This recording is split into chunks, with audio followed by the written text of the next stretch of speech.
যে উনি পিরোজপুরের না, পিরোজপুরের মানে আপনার ভান্ডারিয়ার না, উনি কাউখালীর না। ভাই নির্বাচনে 3টা উপজেলা নিয়ে উঠছে, যে মানুষের বাড়ি ভান্ডারিয়া তিনি কি কাউখালীর মানুষ না? তাহলে আপনি কেমনি নির্বাচন করবেন? যার বাড়ি কাউখালী তিনি কি ভান্ডারিয়ার মানুষ না? ভোটার হইত, তাই না? আমি আমার পরিবার কোথায় ভোটার বলেন? কোথায় ভোটার? তাহলে আমি কি বাইরের মানুষ না আপনাদের ঘরের মানুষ? আমি শুধু আপনার ঘরের মানুষ না আপনার কাতারের মানুষ? আমি আপনার কাতারের মানুষ। আমাকে পাওয়া কোনো কঠিন বিষয় না।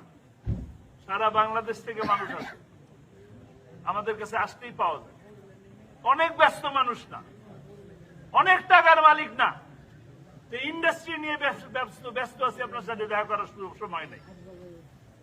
আমরা মানুষের জন্য কাজ করি, কাজেই মানুষের কাছে আমাদের সময়। কাজেই আপনারা নিশ্চিন্তে নির্ভয়ে আমার কাছে আসবেন।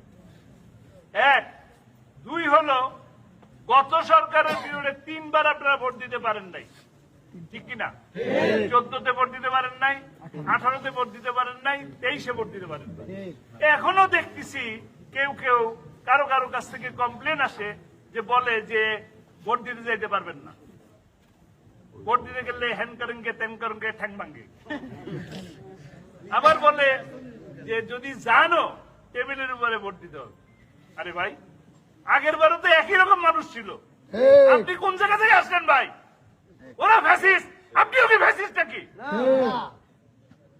কাজেই ফ্যাসিস্টের আস্তানা এই বাংলাদেশে হবে না।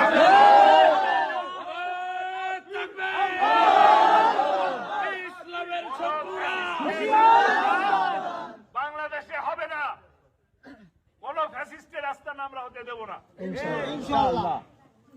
আমরা অনেক ত্যাগের বিনিময়ে, অনেক কষ্টের বিনিময়ে, অনেক রক্তের বিনিময়ে, অনেক জীবনের বিনিময়ে আবারও নতুন করে একটি সুযোগ পেয়েছি।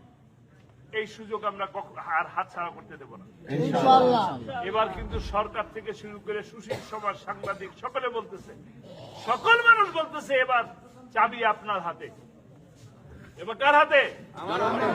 বারবার বাড়িওয়ালার হাতে চাবি আছে। বারবার ভাঙাচোরা যদি তালা লাগান, নষ্ট তালা লাগান, যে কেউ খুলবে, যে কেউ এসে আপনার ঘরের বাল সাবান সবকিছু চুরি করে নিয়ে যাবে। গত 55 বছরে তাই হয়েছে। এইবার ভালো একটা তালা লাগান, ভালো একটা তালা লাগান, যেটার চাবি আপনার হাতে। 5 বছর অন্তর যেন ভালো থাকতে পারেন, সেই সুযোগ আপনার ইনশাআল্লাহ। আল্লাহ